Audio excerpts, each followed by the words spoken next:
Right, so we are back to the action. We do apologise. There was a technical glitch with the software downstairs. But we are back to the action right now as we are playing Deuce to 7 triple draw. Matty Gin and Tonic in the commentary booth here with Josh Monk, a.k.a. Monkey, calling the action out here in this $1,500 10-game mixture, or also known as the main event. This is day 2 for the qualifiers only. We came back today with 6 players. We are down to 5 out of 37 entries. As you can see, Party Tricks there in the top right-hand corner of your screen. That's Eugene Portland, also known as Party Tricks or Trixie. We do apologise for any of the technical glitches, but unfortunately the software downstairs that's bringing you this action cut off. But I believe that we are back to the action here, Matty Gin, as we realised we spoke off camera there for a good part of 3 or 4 minutes, calling the action to nobody who could hear us. Sure. I'm pretty sure it was the most riveting commentary of the session too. No one's heard it. Great shout. We've seen Jazz all in here, 245, good enough to run with. Tim doesn't have a lot of options here. He's drawing very rough. So when a lot of the cards that you can draw, make your hand worse. In this case, the 7 is no good for him because it makes it straight. We don't have a lot of options. We can only really get a 2 or a 3 here. Pardon me if you guys heard that down the stream there. I tried to move the microphone away. And have a look at Jazz here. He's made a 76. Yeah, sure. Why not? A 76, 5-4 deuce, which I believe was the hand that I outdrew you with. As a matter of fact, almost identical. I think I had the 3 deuce as opposed to the 4 deuce, but nonetheless made the 76 against Matty Gin when he stood pat with the 8 smooth. Busted him out of a tournament back there, I believe in October or November of last year in the final series here at PlayLive. So, I think you should remind me just a few more times. I'll tell you what, Matty, if you're in the commentary box, man, and I've beaten you in one hand or in a tournament, man, you're going to cop it with me in the box whilst I can get it in the stream. We do have a lot of followers. Actually, as a matter of fact, we do have, and I mentioned this to you just before, on YouTube, we had 124 people watching this on YouTube, and I believe we had a similar or slightly less count on Facebook Live. So obviously there's a lot of people tuning in to listen to me and you commentate the final of this main event mixed game, brought to you by Mixed Games Academy, Shannon Vanderberg, the Prince of Poker himself. We are on to Deuce to 7 triple draw. Down to 5 players. They are all in the money. I'm Joshua Monk, aka Monkey, calling the action with Matty Gin, also known as Gin and Tonic, G&T, or MG. No matter what you call him, everybody knows him. Big starlight in the poker scene. Taken down some events. We've done quite well recently, Matty. I've seen you on a couple of winners posters recently in other poker operations. Yeah, had a good tail end of the year and good start to this year, which was good. Bit disappointing to not carry that on into spend some time in Asia and the Bahamas at the tail end of the year. So it would have been good to carry it on through there. But yeah, still some results, which is always good for business. So there you go. It's a good thing, poker, man. It travels all around the world, I should say. So it does give you that opportunity, like you said, to go to the Bahamas, parts of Asia, obviously over to Vegas for the World Series of Poker and so on and so forth. So you need to be obviously a very elite poker player to make money on the tour, but at least opens up a bit of the world to you, Matty Gin. Yeah, absolutely. I think there's obviously plenty of opportunities to play poker in Australia. Obviously, PlayLive Melbourne being one of those premium venues for that, but there's obviously some other opportunities across the globe. The Asian Poker Tour are doing some really big things in that sort of space across the Asian market. Yeah, good shout. I believe there is mixed game tournaments, I believe, part of the APT, the Asian Poker Tour, not the Australian Poker Tour, but the Asian Poker Tour. So if you're interested in the mixed game stuff, I believe that they do have some of them on their schedule. Every day. It's a relentless mixed game schedule. Right, well, there you go. So maybe that's a bit of information for Mega Shin Lee, who's joined us back in the YouTube chat. We do apologise for software glitches we had approximately 5 to 10 minutes ago, but now we are back up and streaming. This is Deuce to 7 triple draw, not single draw, so you get 3 pulls at it to try and make the best hand you can in this particular game, which is Deuce 3, 4, 5, 7. One thing to note when you're playing triple draw, there shouldn't be a lot of calling Yep. in the game. So if you're looking to enter the pot and there's been a Ooh. raise before you, we tend to want to raise. Obviously, Tim's all in here. Has absolutely picked up an 8-7-5, which I do not think we will be trying to draw to improve to. So over to Sonic on the draw 2 to see if he's made any improvement to his 8-6-3. It's kind of pretty funny here because I'd imagine that Sonic's going to keep the 9, not knowing obviously that he's drawing dead if he decides to just draw the 1 here, pitch the queen away and try and hit a deuce 4-5-7. This is the issue with playing hands out of position. Okay, hold on. Just don't really know where you're sitting in the scheme of things. You don't know if your opponent is pat behind you, how strong their hand is. Sonic discarding 2, the queen and the 9 of hearts, I believe, as he picks up a pair of 10s for an absolute shocking draw there, I believe, on the second draw. I think there's only one more draw to go. Is that correct? I believe so. Yeah, I believe this is last draw. We might get those hand summary breakdown stuff tech working shortly, which will go above the players' cards. We do call the action pretty good, you and I, here in the commentary box, so don't really need the hand summation, but if we can get that graphic going, that would be ideal for the people at home who might have just logged in and missed what happened on previous streets. Right, okay, so it looks like he's drawn 10s just quietly, pitched 2 10s, and obviously he's come into an 86, it looks like, and beaten Tim Masters, who's padded his 87. Tim Masters will be eliminated now in 5th position. Wow. And he can't believe his 87's gone in flames. So obviously Sonic there has picked up an 86 or better. He's picked up those golden rings. Yeah. No doubts about it. Great shout from the big man himself. Matty Gin calling the action with Josh Monk here in the commentary booth. He's absolutely spiked an 86 there, obviously, at the last pull when he threw 2 10s away and he's gone gin, which is quite funny considering Matty Gin is in the commentary with me and busted Masters out in 5th. Extremely unlucky for Tim. He requested to see the top card off the deck to see if he had broken his hand. He's never breaking his hand anyway. Good shout. But, I know you're a fan of seeing what could have been.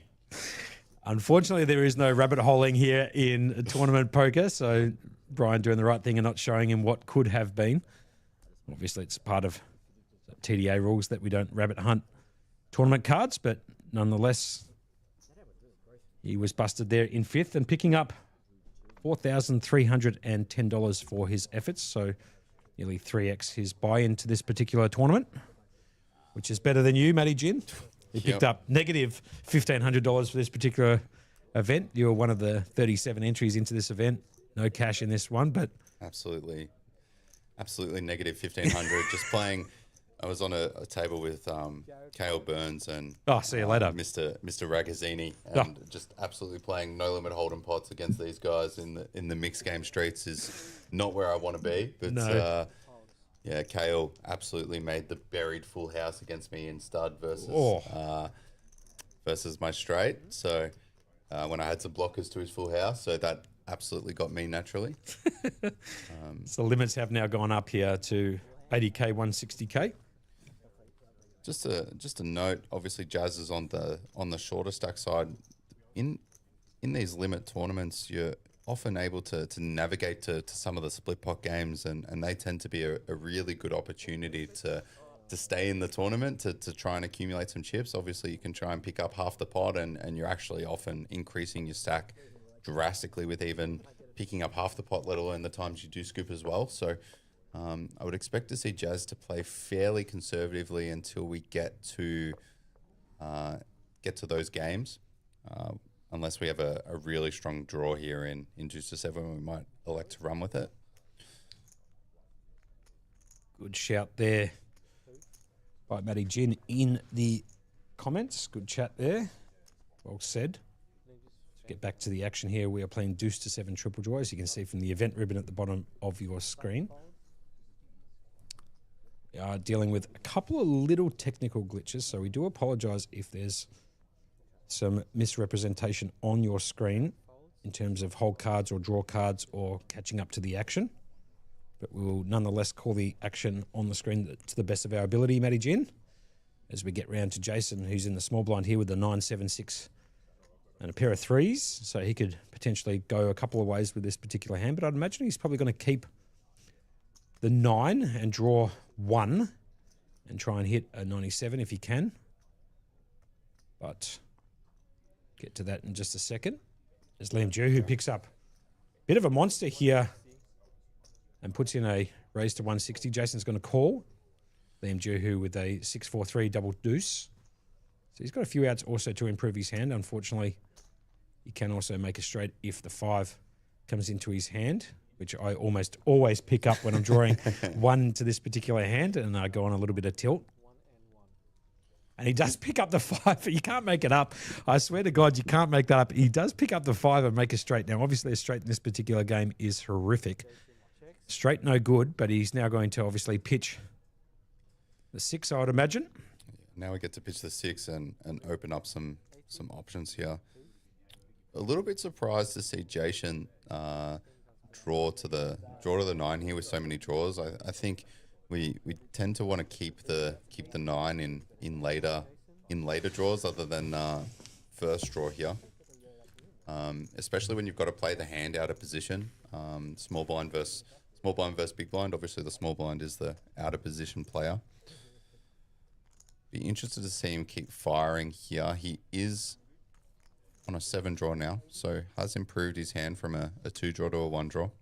The Baccarat players at home, Liam, I should be saying, is looking for a 3-side 7 or 8 here. A 9 will also get it done. 10 no good, obviously. So he's got 7, 8 or 9 to take this one away from Jason if Jason decides. And he does peel in the 9. Good shout by myself just quietly there. He picks up the 9 smooth and now has Jason in a world of hurt. Let's see what Liam decides to do here. He is facing a bet of 160K, which is the big bet in this particular game. I'd imagine just flooding here with maybe the 9 smooth is like the right way to play this hand. Yeah, I think our hand is good enough to raise. It's definitely too good to fold, especially if we're thinking that our opponent could have some bluffs in their range and those sorts of things. They could be padding some 10s and stuff and that sort of thing. So I think great shout. Hand's too good to fold, not good enough to raise. So leaves us with one option. So I expect us to just be putting in the call here. And I'd imagine it's just a call and then I'd imagine just a pat. None of them going to go for extra cards here. I'd imagine Liam's just going to pat his 9, as he should. Jason patting out of the small blind. Back around to Liam Jew, who has the best of it at the moment with the 9 smooth, as they like to call it. He's going to pat it as well. It's a bit of a tough spot with a 9 here. You're obviously losing to any other combination of 8s and 7s that our opponent has. It's really unfortunate when we have such a smooth draw that if we couldn't actually draw to an improvement in our own hand when our opponent has an 8 and we could have drawn to improve, it's a bit disheartening, but he's sniffed this one out perfectly and picked up the pot. Check, obviously, there at the river. So the 97 goes down in flames against Liam Jew, who's 95, as we do get a comment in on YouTube, I should say.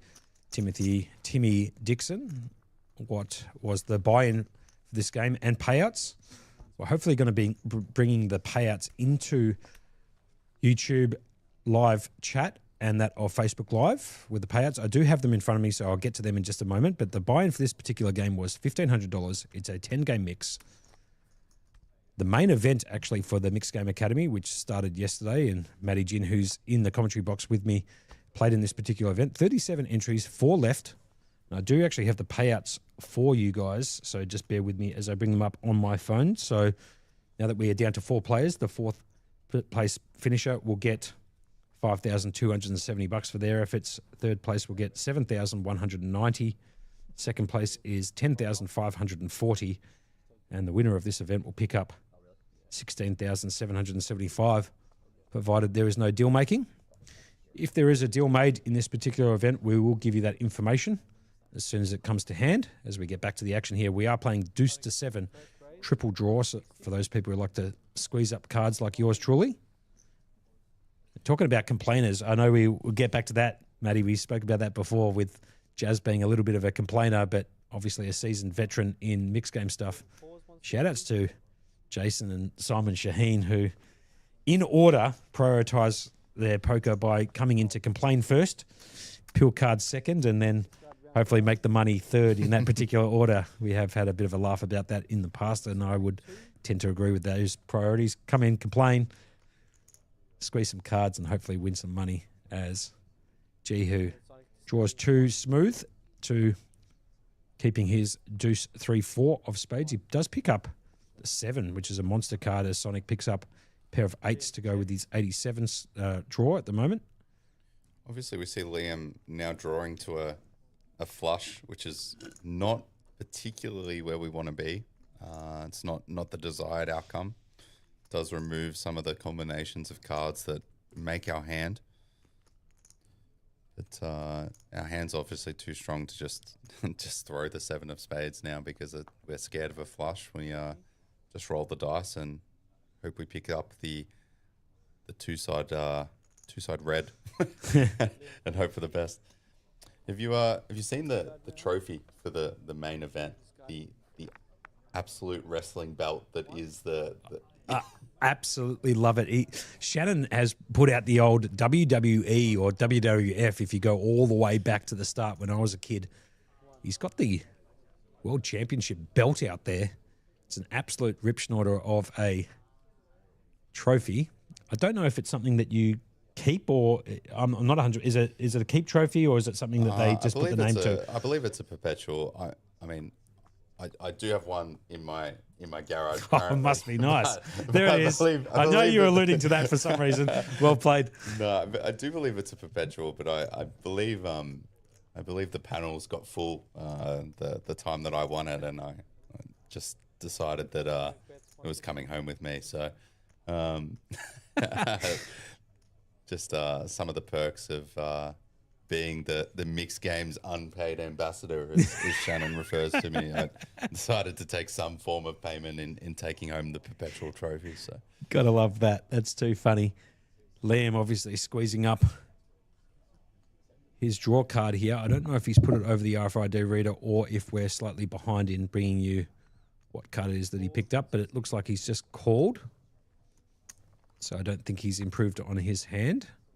And if he has, we'll find out. But it looks like he's taking one away, so he's going to throw one away at a small blind. Picks up a 10.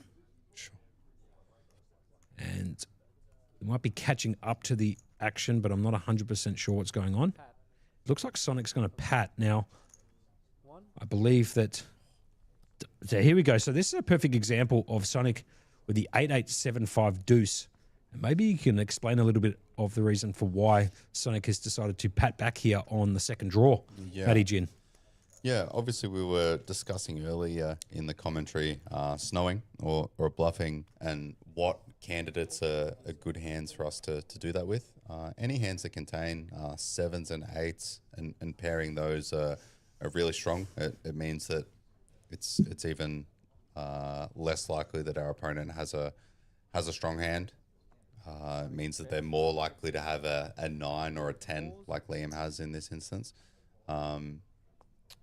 Sonic has put out the bet as the only available option remaining, and Liam has almost beaten him into the pot with the 10-7. So obviously not going well here, but obviously if Liam bricks his draw, any pair, anything probably higher than a 10, this line from Sonic is probably getting through as we see Liam extend the chip lead. It was short, no more than, I don't know, maybe like an hour ago, give or take. Just absolutely rampaged. And he has caught a series of cards and has also outplayed a lot of his opponents recently to get that massive sized chip lead that he has at the moment. I think he's got maybe close to 50% or maybe 60% of the chips in play, I believe.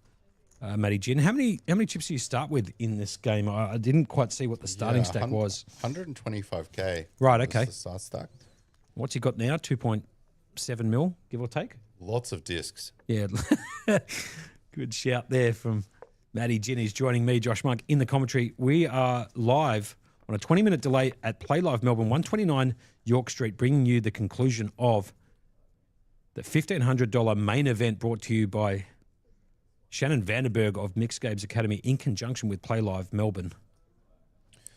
I will say I was a Melbourne local when PlayLive launched, and to see how far the room has come. I haven't been here since making the transition up to Brisbane, but seeing the room in its seemed fully packed out, seeing how black and elegant it is now. Yep. It's really sort of positioned itself as a real premium offering in the Australian poker scene. It's really good to see. Agreed. And I think it's very aesthetically pleasing too when you come into PlayLive. I kind of like that sort of black with the white with the red look. As Liam Jehu picks up another monster here. He's got a 9-7 dealt. He's going to stand pat here and make Jason try to outdraw at him. Jason obviously going to check under the gun background to Liam. He's going to obviously put in a bet here with the Pat 97 dealt. The action goes back around to Jason. It looks like he's going to call. Those blue chips are 5K chips. The orange chips are 25K, just in case you're wondering. And Jason's going to throw one away. So can Liam Jehu hold here with his 97 dealt? Or is Jason going to outdraw him? We don't quite have Jason's cards yet on the reader. Jason obviously checking it. Liam's going to just keep barreling his 97, which I believe he's supposed to do here. Matty Gin, as he gives me the nod of approval in the commentary booth. Yeah, when our opponent's still drawing, we want to make the assumption that they're still continuing to draw. These are spots where if I'm in Jason's position, I'm sometimes looking to check raise and force my opponent to break. If I pick up like a 10-7, I might sort of try to force the break and play the hand as a convertible, like in this position here. Just have a look at this from Jason. He is drawing smooth. He did pitch the jack of diamonds here. This is the final draw. So he needs to pick up a 7, 8, or a 9 to take this one away from Liam Jehu. So 3-side 7, 8, or 4-side 9 will get the job done as he squeezes it up, hopefully not too hard, because he can damage these RFID cards, which are quite expensive, as most people would know, somewhere in the vicinity of 120 to 140 bucks a pop. And he's under the gun first to act before it goes back around to Liam, who's got the 97 smooth. He's going to check his option. Liam's going to check back with the 97. I'm not sure what Jason's shown here, but I believe the pot is being shipped over to Liam, who picks up another one. Absolutely DJ Khaled style is another one. As he picks up that pot there, another monster just quietly. Jason down to 2.7 bigs. Obviously, it's half of that as they're calculating the bigs based on the small blind limit at the moment, as we've alluded to a few times. So Jason quite short stacked at the moment, and Liam Jehu just absolutely on a rampage here at the feature and final table of the $1,500 main event. We hope everybody at home is enjoying the commentary and enjoying the feed that we are bringing to you, the broadcast, I should say, as Liam goes up to 3.215 million. So he's got a 3-1 chip lead, or 4-1 almost, on the field, I should say, as there's a couple of short stacks out there. Jason and Jazz absolutely working with crumbs at the moment, Matty Gin. Yeah, I think probably like we were sort of alluding to earlier, potentially waiting for some of these split pot games to make a bit of a move. Yep. Yeah, both Jazz and Jason are incredibly short here, pending those chip stacks are correct. Obviously, we saw Jason slide in a very large amount of small denomination chips before, so I would expect that he is actually quite short. Unfortunately, we can't see Jazz's chips from this particular angle, or this one for that matter, almost on cue as they've changed now the cameras over. I believe now We are playing Omaha 8 or better. I think this will be, see Jazz pick up the queen. 2-4. I would have expected that would be enough for us to go with from the button. I would tend to agree here as Jason decides to call out of the big blind to Liam Juhu's raise. He's going to apply maximum pressure, playing power poker. Shout out to Adam Burke, playing power poker with his very dominant chip lead at the moment. So it's ace queen 7-3 versus the ace double 10-5, and the flop comes down ace 6-5. Liam Juhu obviously flopping a flush draw and 2 pairs, top and bottom, and Jason with a made 7 for the low for the time being. So most likely going to chop this bad boy up, almost certainly. Liam Juhu obviously in front at the moment, but very likely this is going to be a chop pot. Here comes the turn down and dirty, brings in a 7 of diamonds. So Liam now picking up a flush on the turn, but it does give 2 pairs to the big man Jason. We're going to chop this bad boy up with a live 3, obviously, with Jason, and Liam with a live 5. So it's... No, actually, Liam doesn't have a low, pardon me. Do apologise. There, it does not make a low. So Jason's going to pick up the low side there with a 7-6-5-3 ace. And Liam Juhu's going to pick up the high hand with the flush on the turn. That particular run out of the 7 of diamonds, 9 of diamonds. Now, I'll be honest with you, I do love Omaha 8 or better. It is my game choice. I do prefer to play it pot limit with 5 cards because I'm a bit more of a degen, but you put me into a fixed limit high-low game with any stakes in play, and you'll most likely see me playing as Jimmy, the golfer, coming into screen at the moment, just there drinking his water bottle. Jimmy's a very good mixed game player who I believe won a seat into the 10K. I believe he actually won a seat. He was one of the satellite winners for that event. Yeah, no doubts about that. So he got the job done there in the Satty to get into the 10K. He's come in there. He's also a very avid golfer, decent handicap. I think he's sub 5 or sub 6 as a golfer. So he knows how to strike a tightless golf ball around the course. I'm horrendous. I'm so bad. I want to get into it, but just so bad. The learning curve to get to the point of enjoyment just feels too hard. But I'm at the stage where I'll hit like 2 good shots for the round that keep me just enough that there's a glimmer of hope in there that I could one day enjoy a walk around the golf course. But for the time being, it's just frustration. So Jazz here under the gun has raised all in with the ace queen 7-4, and Liam's decided to call him off in the big blind and with the chip lead, a couple of jacks and an 8-2. So Liam looking for a high board to go along with these jacks. Interesting to see Jazz go with this hand over the previous hand. Potentially a bit of ICM at play with both Jason and Jazz both being short.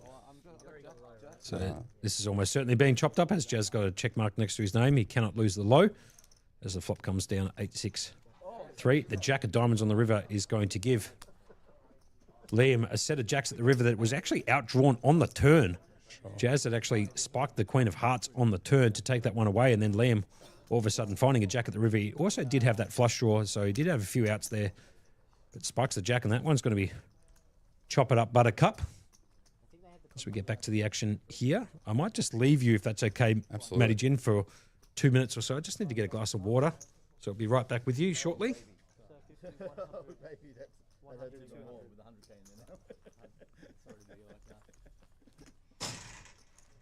I expect to see Liam here applying a lot of pressure to both Jazz and Jason, especially if we're seeing Jazz play quite tight around this pay jump, which is a few buy-ins, so it's obviously not no money.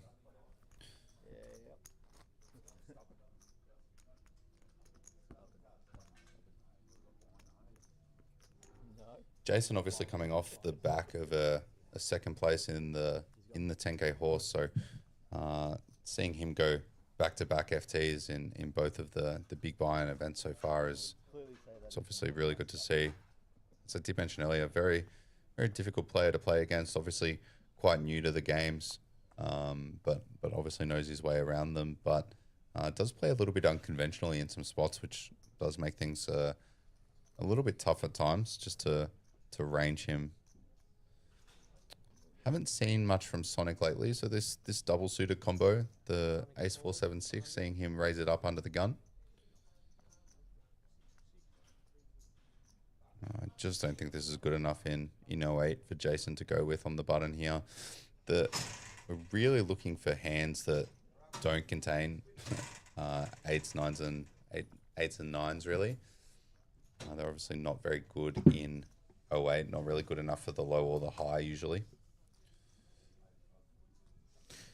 Cheers for that. Matty Gin just needed to duck out there and wet the gullet to be able to call the rest of the action with you this afternoon.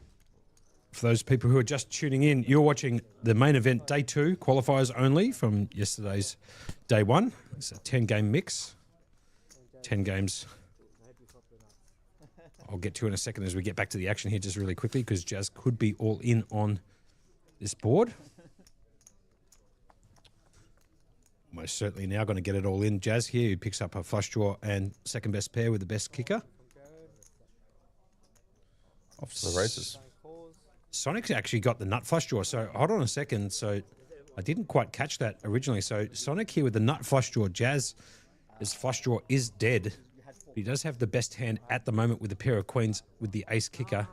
Needs to fade a club. No low possible. So a club will get this done for Sonic, and Jazz will be hitting the showers as the 9 comes in, giving Jazz 2 pairs on the turn. Here comes the river down and dirty. Brings in the King of Hearts. What a perfect run out just quietly for Jazz, who survives that all in. And now up to 390k, or roughly 2 bigs.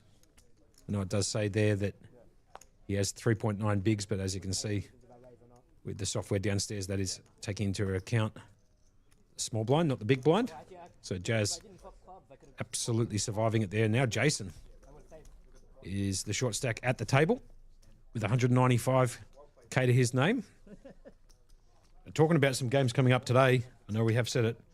It started roughly 21 minutes ago, local time here in Melbourne. The dealer's choice, 25 plus games there, right up Matty Gin's alley. It's a $500 buy in 20-minute levels. 25 plus games that you can choose from. It is a dealer's choice game. Matty Gin will be jumping into that, I'd imagine, at the conclusion of this final table, if not earlier, depending on how long this table is going to take to reach a winner. Matty, are you looking forward to the dealer's choice today at 2? Very excited. Definitely excited to peel some cards for sure. I think just seeing the games that people pick, I always find like super interesting. Like, are they try? Do you think you pick a game that you're good at, or do you pick games that people are bad at? Like which? Yeah, I mean, I think you choose the games that you're best at, and obviously, the more elite players that play No Limit Hold'em and Pot Limit Omaha, as Jason here, by the way, has gone all in under the gun with the Ace Jack 5-5. I think most people choose the games that they're strongest in, as opposed to what people are worse at, I think. And usually the more elite poker players choose the big bet games where they can play for stacks, like Deuce to 7 single draw and No Limit Hold'em, Pot Limit Omaha and the alike. As it goes round to Sonic here, we haven't quite got his cards yet, but he's going to play for stacks against Jason here. So it's Ace Jack 5-5 versus the Queen 10 8-3. Jason all in at risk here, as you can see, with the triangle next to his name, indicating he is all in. Sonic obviously looking for queens and 10s, and hopefully no low for that matter, because Jason does have his low at the moment covered with the Ace 5. Off to a flop we go. And he just flops the straight. Yeah, sure. No low possibilities. Backdoor hearts for Jason, and that's it. The 10 of clubs on the turn gives Jason a draw to the straight with a king, and he spikes it. If you don't mind, what a run out that is. Absolutely brutal. Sonic actually flops the joint there at the rag end with a 10-8. It's come 10 on the turn, king at the river. When Jason is basically drawing almost stone muddleless on that particular board with backdoor hearts, working for him. Obviously, he can hit a 5 to make a full house if the board repeats. But forget about that. The 10 of clubs on the turn and then the king of diamonds at the river to bring in Jason with Broadway. You can't make that up. Jason's still got chips now in play after Sonic had flopped him near dead there, Matty Gin. Wow. Definitely a tough one for Sonic to lose. He is still battling. Like, he is second in chips, but he really doesn't want to chip up these short stacks anymore. So definitely a tough one getting it in.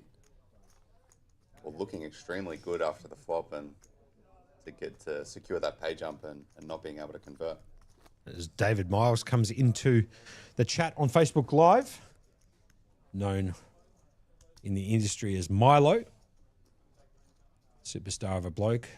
Did meet him actually for the first time up in Queensland near Eaton's Hill, the Empire series that was up there, run by him and Aidan Glenn. Do a pretty good series up there. So if you're in the Brisbane area, in or around that Eaton's Hill area, I'm not actually sure what that's called. Is there like a suburb there? I'm not quite sure. Wantima? Right, sure. Wantima okay, there we go. Is the name of the golf club. So I'm assuming that's the suburb, but don't quote me. Sure. Tell you. But the big man, David Miles, Milo, have a look at this. Liam Juhu in No Limit Hold'em, now we have changed to No Limit Hold'em, has picked up Ace King Hearts and Jazz here picking up the Ace King off. So a couple of premiums just quietly being dealt out pre-flop. Sonic's going to fold the King 10. Jason's going to put the Daniel Negreanu 10-7 into the bin. They're going to be playing here. So Liam Juhu needs to pick up Hearts here to bust Jazz out, but more than likely they're going to chop this pot up. Oliver Gill has confirmed that I'm completely wrong. Okay. So Oliver Gill coming in, clutch in Facebook Live's chat there. As the flop comes down, 7 Queen 10, both shooting for the gut shot, but obviously they both have. There's the gut shot on the turn. Yep, sure, why not? And we're going to chop it up Buttercup here as they both make broad weight with the Ace King, with the Jack of Diamonds on the turn. As Oliver Gill comes in and says 2 flush draws for Jazz, so mathematical favourite, obviously. You could go for the diamonds and the clubs, and Liam obviously just shooting for the hearts. Special comments there from Oliver Gill in the chat on Facebook Live. We are on a 20-minute delay here. We are down to the final 4 players in this $1,500 main event. This is day number 2. Did start yesterday. Qualifiers only for today. We came back with 6 players that were all in the money. Started today at 12 o'clock local. A slight delay, obviously, for the broadcast. And we are live on Facebook Live and on YouTube. If you're enjoying our commentary, enjoying the broadcast, we'd love to see you make some comments in the chat so we can comment back to you. I'm here with my co-pilot, partner in crime, Matty Gin, also known as Matty Gin and Tonic, G&T or MG. It's a pleasure to have you join me this afternoon, Matty Gin. You've been excellent in the commentary, and I appreciate you taking some time out of your day to call the action for the viewers at home. Yeah, definitely love being here. Obviously, some of the first mixed games streamed, or the first mixed games streamed in the country. So definitely good to get behind the microphone and see the production quality that Matty Marshall and the PlayLive team have put together, and being able to get it up and running for the mixed games has been really good to see. Good shout out there as Jazz has got a fold under the gun. It looks like it's been folded all the way round to the blinds. Not sure if we caught that action. There could have been a raise by Sonic on the button, but unfortunately, slight delay in the graphics there, so we're not quite sure what happened during that particular hand. Nick Fern's joining us in the YouTube chat. Nicky Fern's been in the chat quite a lot, so appreciate having you back there, Nick. And Oliver Gill says the suburb is Brendale for one teamer.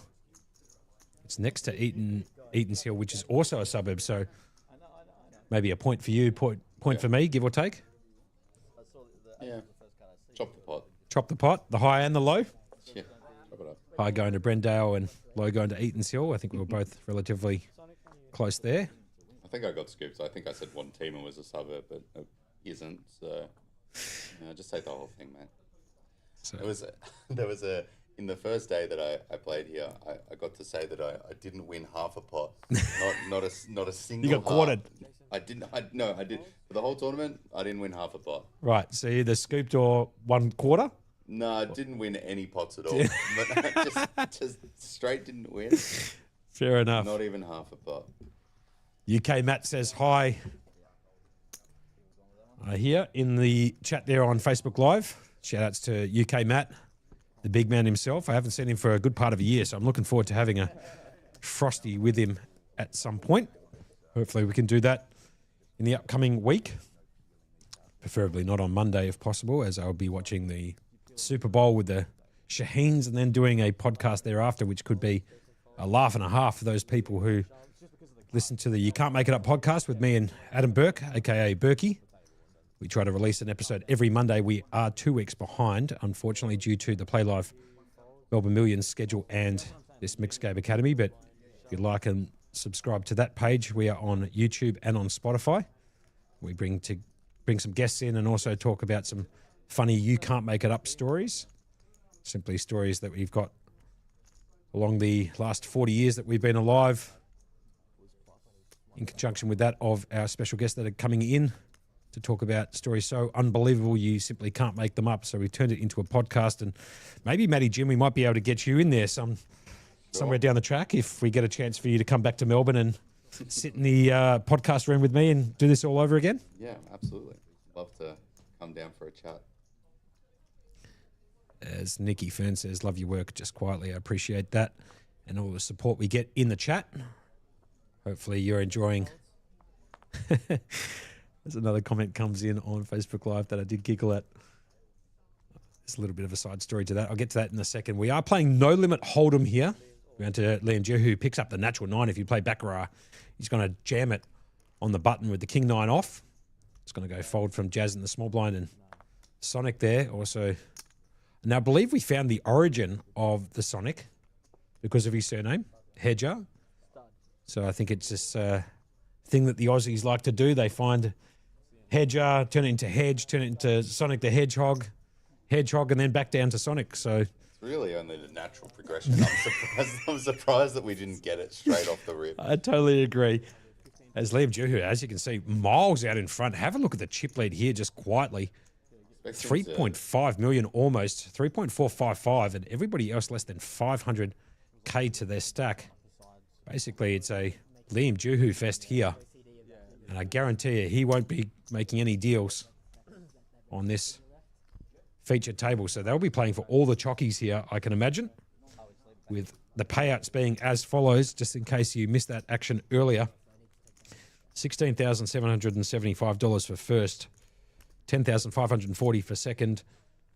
Third will pick up $7,190, and fourth place finisher will pick up $5,270. 37 entries into this event at a $1,500 price point. Minus, obviously, the hospitality package. 4 remaining. Brian Yuen, one of the most infamous TDs out there. Absolute crusher, who's been here for the PlayLive Melbourne Millions series and now here for Shannon during his series being played in conjunction here at PlayLive Melbourne, is in the hot seat dealing the cards. 4-way action as Liam Jehu. Have a look at that stack there. Wouldn't you love to have that stack in the final table against the 3 short ones? And he's absolutely primed to take this one down, Matty. I don't say it's a foregone conclusion at this point, but to be fair, he does have, I believe, something like 75% of the chips in play, maybe something like that, give or take. So he's in absolutely prime. He's in the mayor's chair, I should say, to take this one down. Just being able to, especially with these other stacks being so close together, being able to apply so much pressure, it's very hard to see him not, I don't want to speak out of turn, but seeing him not be able to convert from here. But I've seen some crazier things in the limit streets. Like it's just one of those things where you can just go on a massive run. Yeah. Um, Great shout. One of my first introductions to mixed games was seeing Mr. Wahesh against Grant Levy heads up. Wahesh had 30-1, I reckon, heads up, and Grant has just proceeded to go on and win the tournament. Steamroll him, yeah. And it was one of the most outrageous, and I was only just being introduced to the games, but it was still one of the most outrageous things that I've ever seen. Is he still complaining about that now, or? Oh yeah, beautiful. He brings it up all the time, and because I was there to witness it, he, gets confirmation that it did actually happen. I might actually try and get him to tell that story on the You Can't Make It Up podcast next Monday. I'm sure that he will be able to tell us a little bit more about that story. As we change the game now, we are playing stud high, not high load, just stud high. As you can see from the event ribbon at the bottom of your screen, we are playing stud high. As Maggie Ruby Borg comes in and says, maybe we can have a drink with UK Matt at Degani's.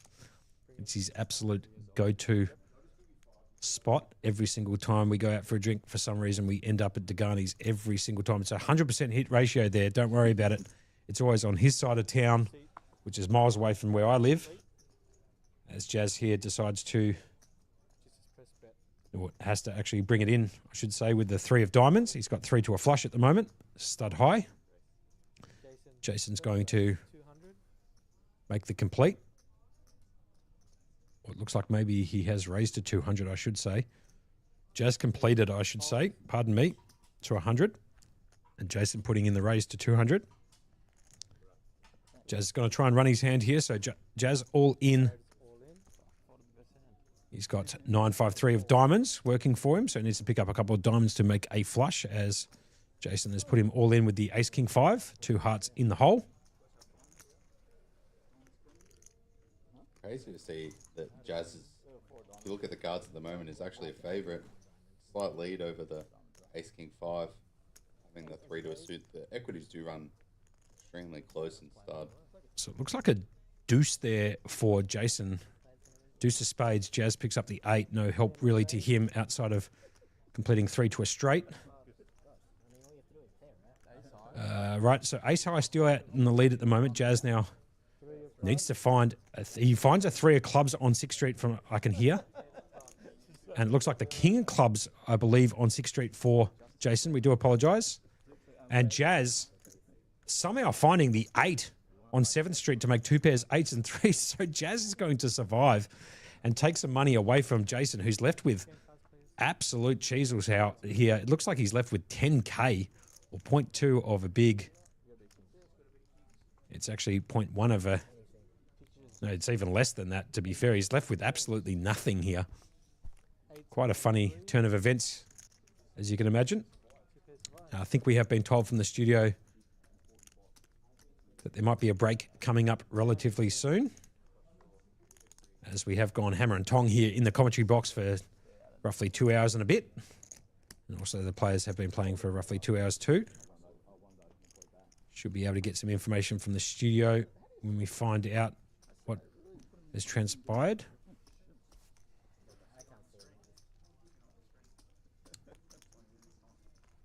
Just to let everybody know, there is still 4 players left here. There is a slight discrepancy on the screen with the chip counts. But as you can see, there are still 4 players there. Obviously, not 3 that you can see.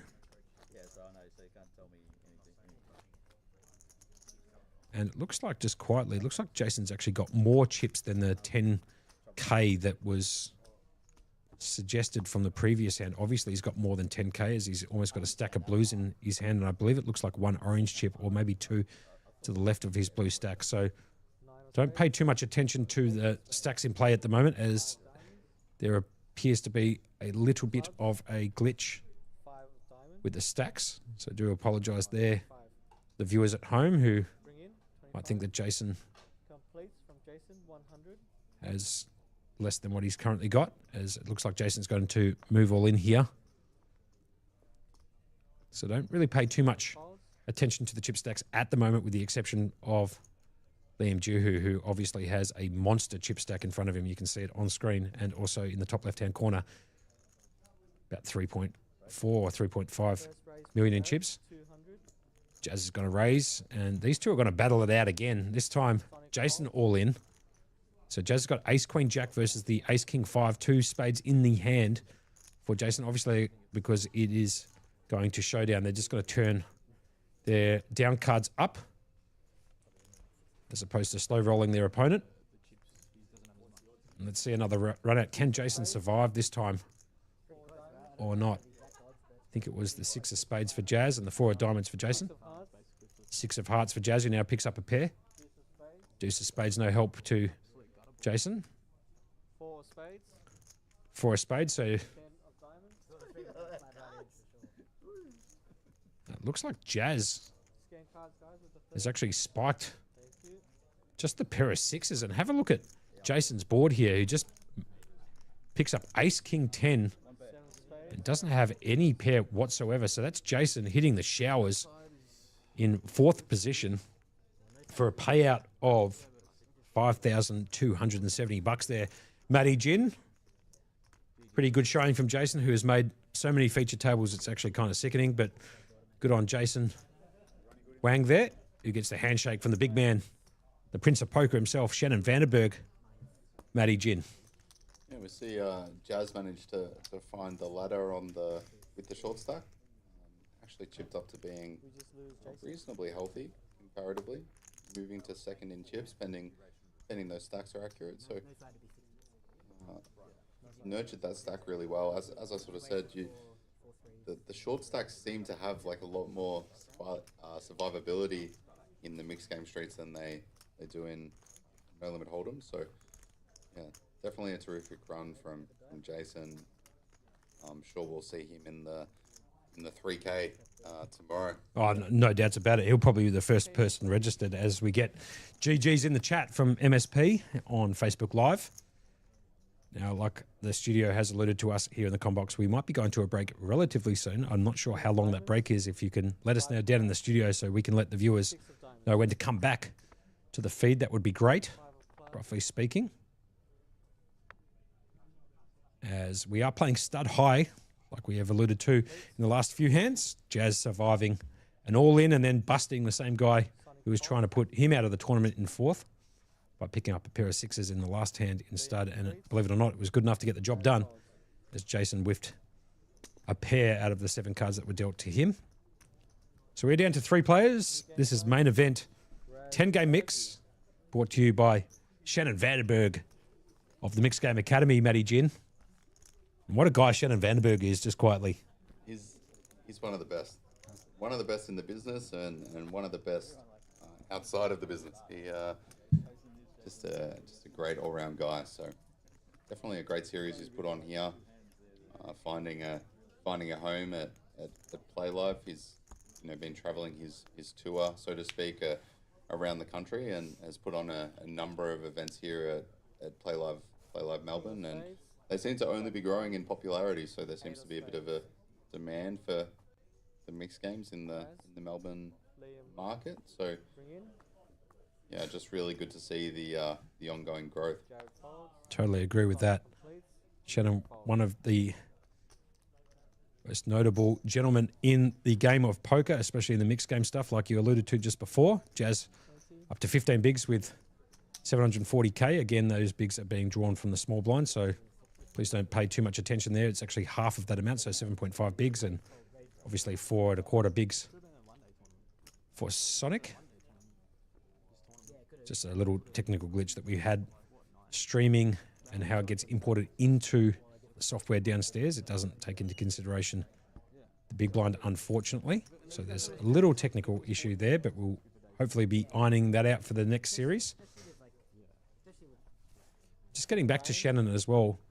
If you like the mixed game stuff, I strongly suggest that you like and subscribe to his Facebook page, which is Mixed Games Academy. It's got a picture of that sort of gold encrusted spade. And that will keep you abreast of everything that he has got going on, not only here at PlayLive, but around Australia. He does tour, like he said before. Does a few events up in Brisbane I know about.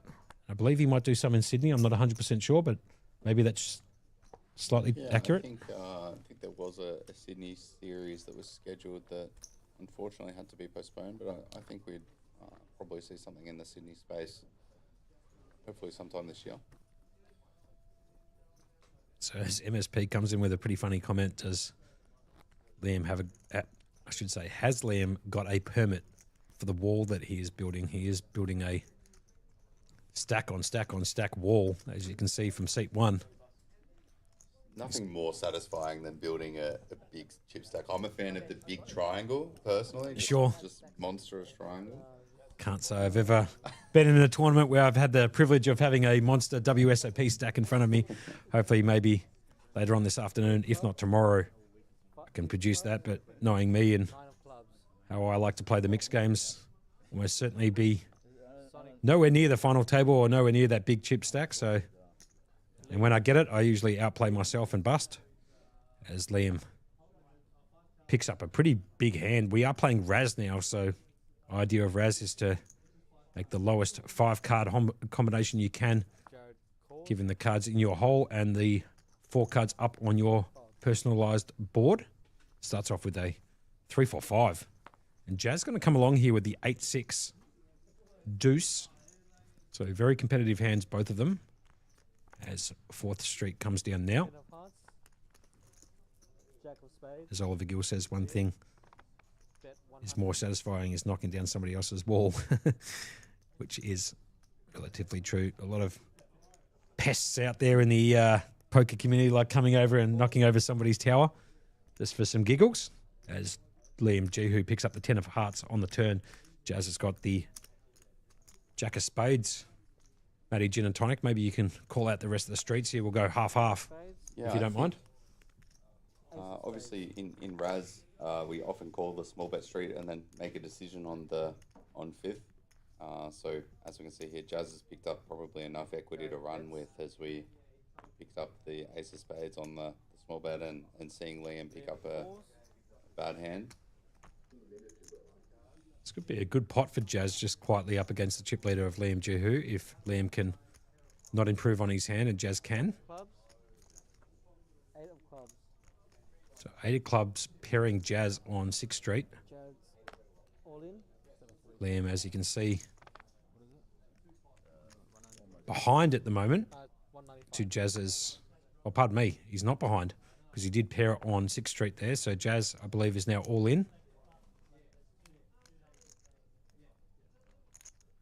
Liam Jehu's actually out in front with the Jack 10, 5-4-3. Decides to put it in the bin. Looking at Jazz's board showing 6 Jack, Ace 8. So Jazz obviously just outplaying Liam Jehu there, but obviously Liam can't really call with his board showing 3-10, King Jack. Pretty obvious bet from Jazz there, I'd imagine. And he's up to 1.2 mil all of a sudden. So Liam taking a small hit to his chip lead. And Jazz working that short stack. It was actually all in no more than 4 hands ago. Matty Gin and Tonic against Jason. As we are going to a short break now. I'm not sure how long this break is going to be. So maybe if the guys down in the commentary box can let us know how long this break is going to be. That would be ideal if you can pop that up on the screen for us, just to let the people know at home. You guys at home, you are watching on a 20-minute delay the main event of the...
So welcome back to PlayLive Melbourne at 129 York Street, South Melbourne. This is the Mixed Game Academy brought to you by Shannon Vanderberg, the big man himself, the Prince of Poker, bringing you a $1,500 10-game main event.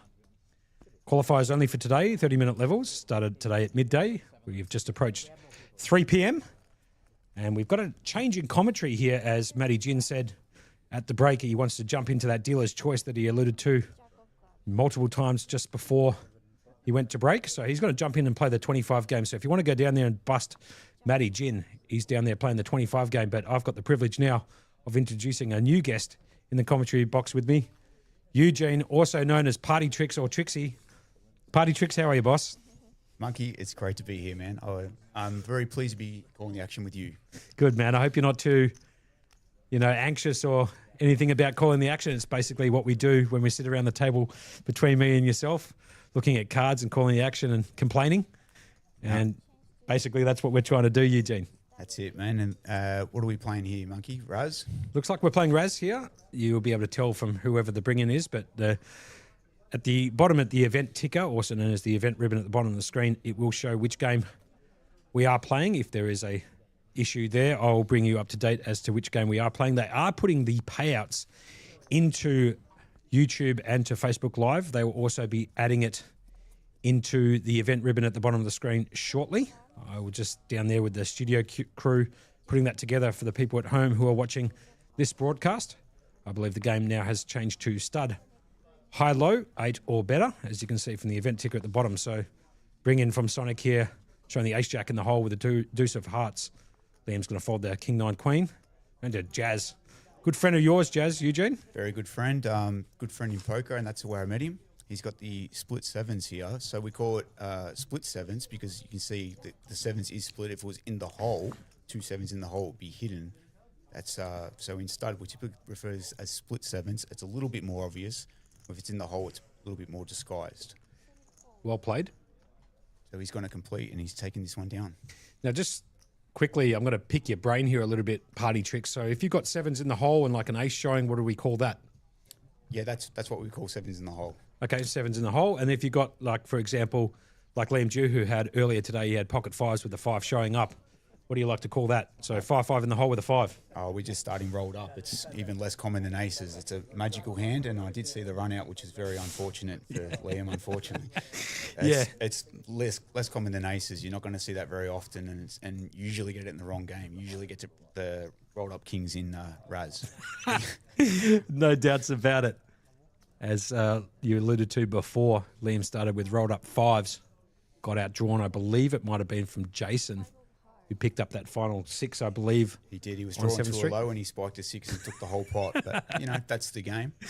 There's a little bit of a colour up of Liam Juhu's chip stack at this final and feature table. Down to 3 players, 37 entries at a $1,500 buy-in. It's a 10-game main event here, brought to you by Mixed Game Academy in conjunction with PlayLive Melbourne at 129 York Street, South Melbourne. Now, Party Tricks, have you enjoyed your time playing the mixed games and been down here to PlayLive a few times? Seen your face, and we're good mates, so enjoying the action they're putting on down here with Shannon Vanderberg and the boys from PlayLive? Mate, this is a dream come true, honestly, to see this in Melbourne, what the Prince has done with the Mixed Games Academy and what the boys are doing here at PlayLive.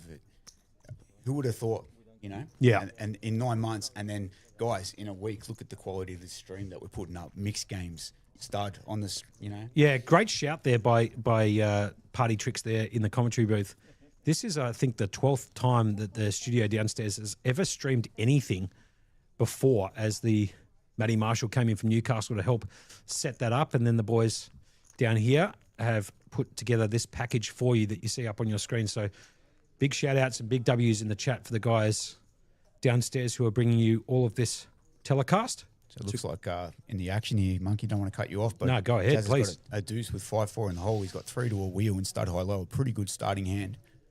Now, I think important to realise, guys, when you are playing short-handed and not much chips in play, the high does go up in value because you don't want to be just drawing to a low. If you miss your low, you're not going to have much of a high hand. There's always a high. There's not always a low. Okay, so although 2, 4, 5 for a wheel draw is very good, the ace is just a killer card in stud high low. As you can see, Sonic's gone in for the complete with the ace showing. He's got a good card in the hole and a banana, as we call it, with the ace deuce queen. The queen's not really helping his hand. However, it does help for the high. Well said. So- Comments from the super coach right here in the box with me. That is Party Tricks, the melodic tones of your voice coming in there, nice and deep. Must be drinking Valvoline as a kid to get that type of voice going for you, or be smoking Marlboro Reds as the 10 of diamonds peels off on 4th Street for Sonic, and Jazz picks up a 5. So now he's got a pair of 5s to go along with his wheel draw and a low draw for that matter. Oliver Gill coming in on Facebook Live saying what Prince has built is more impressive than anything that has happened in Australian poker in a long, long time. You know what? I'll give you 5 stars for that because I totally agree. He has built an amazing schedule and an amazing set of tournament series across Australia. Not to mention he did get up that 10K a couple of days ago, Party Tricks, which is just absolutely outrageous. I haven't seen a 10K event held anywhere in the country for probably a good part of... Mate, I don't know if we've ever had a 10K mixed in Australia. Definitely, I don't, from my recollection, not in Melbourne. No, Maybe in Sydney. Yeah, maybe in Sydney, but I mean, I think we might have been, or at least MGA in conjunction with PlayLive have put on a first ever 10K horse tournament, which was completed, I should say, or concluded a few days ago with the big man James Ops taking that bad boy down from Adelaide, who now lives in Melbourne. As we get back to the action here, maybe Party Tricks, you can call this for the people at home. Yeah, Liam's in the bringing here, looks like, with the 5, 6, 8. Pretty strong hand in stud high low. He's got 3 to a straight, 3 to a low. Jazz is letting his hand go. Sonic's going to fold as well. So, it looks like Liam's came in for the open complete. Now, typically most new players, I would advise just bring it in. But you're going to see a different dynamic here with the final table, ICM considerations and so on, being people who are shorter and so on. You might see some more open completes. It can make sense. Now, So, I can confirm that from 5Bet Bluff there in the YouTube chat, hope they have air conditioning so the Eugene doesn't get too angry. Lol. We do have air conditioning pumping here in the commentary box upstairs. So Eugene wearing his stock standard hoodie with his black cap on that he wears almost like a traditional look of Party Tricks. But yeah, no, we're all good here in the commentary box. Thank you very much for that comment, 5Bet Bluff. quite comfortable up here. If can't be down there in the event, I did have 2 cracks at it. So I made a 6 low and put all my chips in. It was, of course, deuce to 7 single draw, so 6 low not being the greatest hand in that. What do you reckon, Monkey? 6 low? Any chance? 6, No 5, chance. 4, 3, 2. Forget about it. That's a straight, guys. That's no good in deuce to 7 single draw. It was a good bluff, though. It's great bluff. The guy took about half a second before he Snapped it off? Snapped it off. Anyway, getting back to the action here, Sonic on the short stack here at this table. He's not going to compete with that particular hand. We've had a game change, obviously, right? Just have a quick look. I can't see the game placard on the table at the moment, I believe. How's that shout out by Ollie Gill? Sounds like Bruce Buffer, MGA's Bruce Buffer. Funny this, I actually played poker with Bruce Buffer. So have I, actually. Yeah. Sat right next to him during when he was Crown, down yeah. for the UFC. Was down here. Absolute gentleman of the game. Yeah, agreed. That was the time when Holly Holm actually beat, what's her name? Ronda Rousey. Ronda Rousey. Yeah, he was down. I actually sat right next to him, took a photo with him, sent it over to my old man. He thought I might have been over in Vegas. I said, nah, man, we're just in Crown Poker Room there, playing some cards, and Bruce Buffer was down there. The It's Time guy, obviously brother to the voice of the boxing, Michael Buffer, with the Let's Get Ready to Rumble. As we get back to the action here, as it looks like we have changed games. We have definitely changed games. We're playing a 5-code game. It's got to be deuce to 7 triple or deuce to 7 single draw. It is deuce to 7 single draw. That's the next game in the rotation after stud 8 or better. So there we are. We got Dominic Parker down in the what do you call it? Studio? In the studio, man, punching in all the stuff. He's a one-man band. It's all new with the new games. So shout out to Dominic. He's doing a great job. He's doing the best he can with the team. So don't forget, guys, this has only been up a couple days for the mix. So They're doing a phenomenal job downstairs. It is not very easy to do what they do downstairs, especially with mixed, and working on a newly updated piece of software that Matty Marshall put together for the boys downstairs before he left to go back to Newcastle. So brand new software that they're working with in conjunction with putting this broadcast together for you guys at home or work or wherever you're watching it from your device.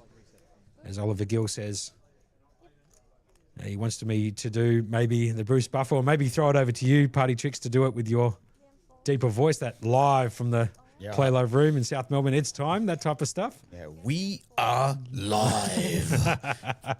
Coming to you live from PlayLive Melbourne, down on York Street. 129 York Street, South Melbourne. If you want to get some tournament poker into you over this weekend, we do have a few more games coming up tonight and tomorrow, obviously, before the conclusion of this Mixed Game Academy tournament series. As we get back to the action here, Jazz. He's going to limp in. He's got a 2-draw. He does have a 2-draw. As you can see, he has picked up 7-5-3, working towards that wheel that he wants to try to achieve with the Ace-King that are garbage in this particular game. Now, obviously here, Party Tricks, the idea is you want to try and get deuce 3, 4, 5, 7, which is the wheel or nut low or number 1, as some people like to call it. Mm-hmm.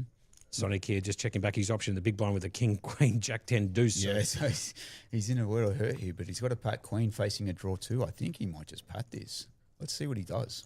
This will be interesting. Look at this. See, it's a pretty bad hand, but against a draw 2, it might be even a slight favourite. Now, the fact that Sonic didn't elect to raise pre and stood pat does weaken his hand a little bit. He might have some traps, not sure. These guys haven't played this spot before, so let's see what happens. Look at this advanced strategy from Sonic. Kind of like how he's tricked this one up. No pun intended on your nickname there, but I think Jazz has missed and he's just going to give up. So Sonic's just going to take that with a pat king. Look at Jazz. Looks over at Sonic as if to say, what the hell? As it looks like Jazz is paired up and can't. Sonic, what can I do? Yeah. You got king, queen, jack 10 in deuce to 7. He thought I'll just stick here. It's not going to get much better. There you go. Anyway, we get back to the action here. We are seeing the conclusion of the 10-game mixed main event. This is day 2. The players came back today at midday. As you can see, Liam Juhu miles out in front at the moment with the chip lead. Mate, he's only just picked up the mixed games recently as well. So you can see it's not that hard. And most of these games in the mix are limit games. Yep. So the decisions are fairly simple. They're not too hard to learn. Give it a try. In fact, you can come down right now and play the dealer's choice. Yeah, good shout there. I believe the blinds in the top left-hand corner of the screen are incorrect, so please do not pay any attention to that. It is not 60K, 90K with a 30K it's actually big blind ante. Yeah, it'll be the other way around, Monkey. It's a 30K small blind, 60K big blind, and a 90K ante. So quite a big ante. There's only 2 streets of betting in this game. That's why we have a bigger ante. The Prince puts together these structures and he thinks about all these things. Looks like we've got an open from Jazz on the button. Sonic's folded and Liam hasn't got much of a hand here either. You don't really want to be drawing 3 if you can help it, but sometimes you might have to. I like drawing 3 Party Tricks, as you know.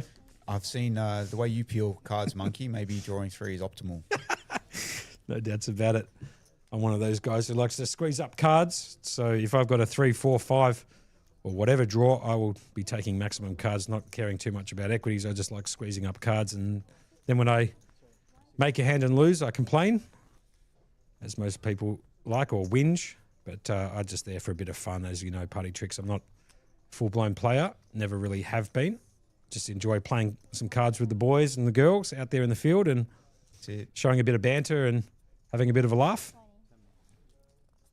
And this series that Prince has put together, Sonic has actually come down from Sydney to play in this series. Geez, you can't make that up. And where's he staying at the moment, Sonic? Well, he's staying in the boys' bedroom, Monkey. He's staying with me. Oh, right, there you go. Right, okay. How's that for a lead straight into that? I did not know that. So Sonic's staying with the big man Party Tricks in the boys' bedroom. He's got a chauffeur driver. He's got a... I'm making him bacon and eggs, making sure he's well fed in the morning. Great call, as we've now changed over the game to Badugi. I told him if he wins the event, Monkey, I'm getting him a haircut. Yeah, great shout there. I think he's due for one, to be fair. I'll probably cut off that ponytail. I did have a ponytail for a while, but not sure how well that we'll go with him, as I think it is a little bit of a signature look for Sonic there. We are playing now Badugi, also known to my friends at a home game called Balkdoogie. Oh, yes, I heard about It's this. when you draw 3, trying to make a Badugi, and you whiff it 3 times in a row, you just feel like throwing the cards or yourself off a balcony for that matter, because it is a very frustrating game when you're drawing 1, 3 pulls at it and don't get it done. It's also frustrating when you get dealt a very strong Badugi or make a very strong Badugi and get beaten. It can be very frustrating. It is hard to make a Badugi. I think a 7 Badugi is quite a strong hand, and anything better than that is very, very strong. Liam Murray coming in clutch in the chat there on Facebook Live. Shout outs to the big man, Liam Murray. I do follow you on the socials. So you can see Liam getting after it on the button here. It's going to raise it up and make it 240k to go. As you can see, the limits have now been adjusted top left-hand corner, 120k, 240k. This is hand number 59 of this final table here. Party tricks. You do have to get involved a bit here. Sonic's going to take 2 to the ace-4. Let's see what Liam does. He does have the jack working for him. Typically, you want to be drawing smooth. However, being 3-handed, it is a different dynamic. Sonic doesn't know if Liam draws 1 that his hand is as weak as it is. No doubts about it. So some It doesn't look like Sonic's advanced improved. strategies here being played by Liam Jehu, just drawing the 1, obviously. Yeah. Sonic drawing the 2 to the ace smooth with the 4 in there. And I believe he's picked up a pair of queens on that first draw or second draw. I'm not sure which draw we are on. I think we might be on the first draw. Is that correct? Yeah, they just draw him once. So Yep.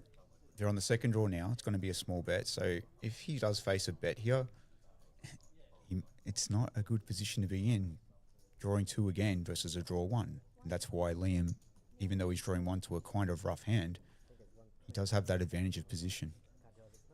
Sonic's going to, Sonic's that short, it looks like he's just going to go with the hand. no doubts about it. I wonder if we have those queens correct. Yeah. Or he's just decided I have no choice but to go with this one. Probably. He's only got 90k left, it looks like. Maybe a fraction more, given the chips that you can see He is in play there. He is going on a draw 2 again. So Liam's going to stand pat today. Oh, And he Liam- makes it too, oh, just Liam's quietly. made a jack. He's made a Jack Badugi, which is miles out in the lead at the moment as Sonic decides to draw 2 on the second draw. Let's hope that he improves a little bit so he has a decent chance. You don't want to be drawing 2 against a pat hand when you're all in at risk. Right. Okay, he has improved, so the players will probably open their hands now. He has ace 4-8 is what he has. See what he has to beat. Needs to find a diamond here. A diamond less than a jack to take this one away. So let's see if he can peel out a diamond as he squeezes and bends the card. Hopefully not too hard because it will damage the cards. These are very expensive cards, just quietly. Doesn't look like by the body language. Okay, GG Sonic. So GG's in the chat there for Sonic, who comes third in this event. He's the gentleman pushing the cheats in, the chairs in, I should say, or the chair in, and giving the fist pumps as... Now we have a heads-up battle here between Liam Jehu and Jared Bullock, also known as Jazz. That's a great run by Sonic too, though. He came in as chip leader today, so he's going to be a little bit disappointed with that, but he shouldn't be. He's played well. He's flown in from Sydney to play, and, you know, he should be very happy with the result. Sometimes the cards go against you, you know. He might have hit a diamond there, and he's still in the tournament. Unfortunately, he's missed, so we are heads up.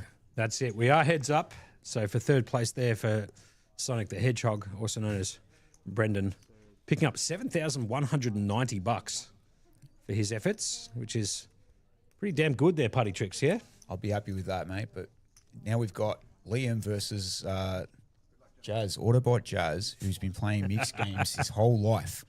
And Liam's just picked him up. Mate, Liam's only just picked up poker a few years ago. He seems like a vet. He's been on the podcast with... who was he on the podcast with? Craig Abernathy. Craig Shout out to Abernathy, Craig. yeah. And, Australian poker schedule. Yep. Yeah, he hasn't been around the scene all that long, but he feels like he's been around forever because he's just been crushing since the moment he stepped onto the scene. So Yeah, one of those guys with the halo above his head a little bit. I know he had a very successful 2025. I did speak to him quite a bit last year about how good he has been running, and he's told me he's up piles, as he likes to call it. So Shout out to Liam Juhu, who's obviously gone on a bit of a heater and loves to do what he does best, and now he's mixing it up in the mixed game stuff here. That's Shannon Vanderberg, the big guy, who's putting on the show for you there, wearing the fedora and the bow tie with the suspenders on. It's a trademark look of Shannon Vanderberg from the Mixed Game Academy. If you're not liked and subscribed to his Facebook, I would strongly suggest you do that to keep yourself abreast of all the mixed game stuff that he puts on around the country. Also, go to his website, Mixed Games Academy. You just Google it and you can subscribe. You can put in your email address and subscribe. You'll get his emails. You know what's coming up. And I recommend it. Like, he's a good follow as well because his write-ups are like like none other. You watch the write-ups when he rewards the winner here. So, Jarrett Bullock versus Liam Heads Up for the trophy. And I believe the trophy, Party Tricks, is a UFC/WWE type belt. A championship belt for the trophy. The championship belt, and it's an absolute corker just quietly. Maybe the guys down in the studio could bring that belt out, maybe put it on the opposite side of the table for us so you can see at home what they're playing for. 100%, Monkey. That would look Mickey Mouse there on that. The Prince just likes to do things. He just takes things to the next level, doesn't he, the Prince? He does. Again, getting 17 runners into a 10K event down here at PlayLive that concluded a few days ago. So big shout outs to the big man, the Prince of Poker himself, Shannon Vanderberg. It's an absolute crusher in the poker scene. He's done a lot for the mixed game stuff for those people who like to play more than 2 cards.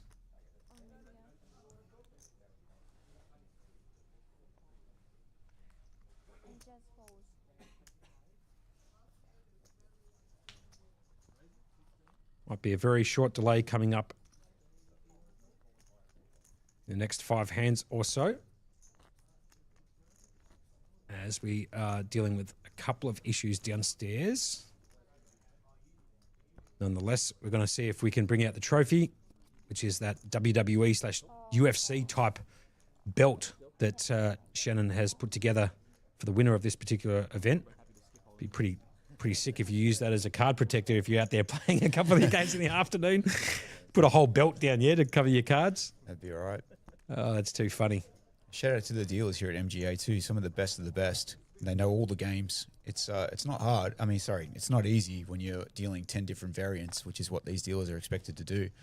And shout out to Aya. She's pitching these RFID cards. They're a bit sticky. They're a bit harder to work with than what you used to. So, bit thicker. Yeah, I would totally agree with that. So it looks like we have now moved over to Limit Hold'em, which is the next game in the variant, in the list, I should say. Now, for those people who are trying to figure out what to do Saturday night, tell you what you can do. You can come down here to PlayLive at 129 York Street, South Melbourne. The Dealer's Choice started an hour and 24 minutes ago local time. Not to mention you were talking about the dealers dealing out 10 games. Well, how about 25 plus for the Dealer's Choice games? There's 25 plus games, so 25 or more games available for you to choose from in the Dealer's Choice that started today at 2 p.m. It's a $500 buy in 20-minute levels. That started today at 2, like I said. I believe late registration finishes probably in the next couple of hours. I'll get that information for you and bring it to you. And then at 7 o'clock for the absolute DGens of DGens, the event that I love the most, the Omaha rotation. You heard that correctly. It starts at 7 o'clock. We'll get to the Omaha rotation after we call the hand here as Jazz picks up ace-9 off on the button, decides to raise it, and Liam Jew, who's going to put the 8-2 into the bin. So the Omaha rotation is a 7 o'clock start tonight, $500 buy-in, 20-minute levels.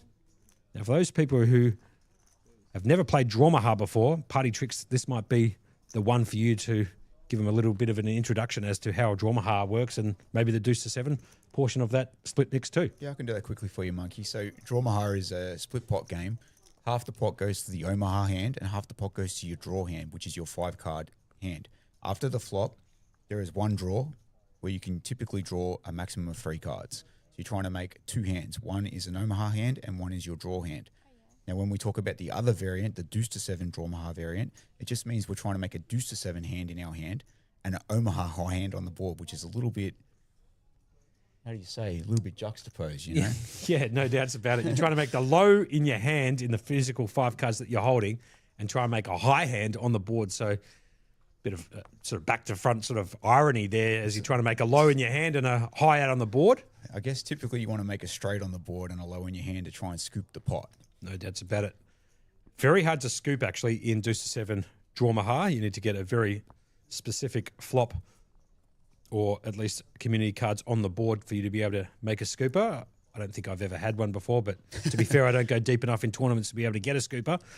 But I have made a nuts in the hand before, and that usually is good enough to be able to bet my opponent off whatever they have on the board, which is also part of the strategy of Draw Maha. As we get back to the action here, Chaz has picked up a double suited hand on the button. we are now on to Pot Limit Omaha. And he's let it go, is he? Okay. He's just got to fold the King 8 for 2 double suited. Liam Juhu with the Ace Queen 10-3. Badugi. Now, out of all of these games that you can choose from, Party Tricks, what is your favourite? I love them all, Monkey. I love the mixed games. Yeah. I've been helping Shannon, the Prince, promote these mixed games for a long time. I think people need to get in there and give it a shot.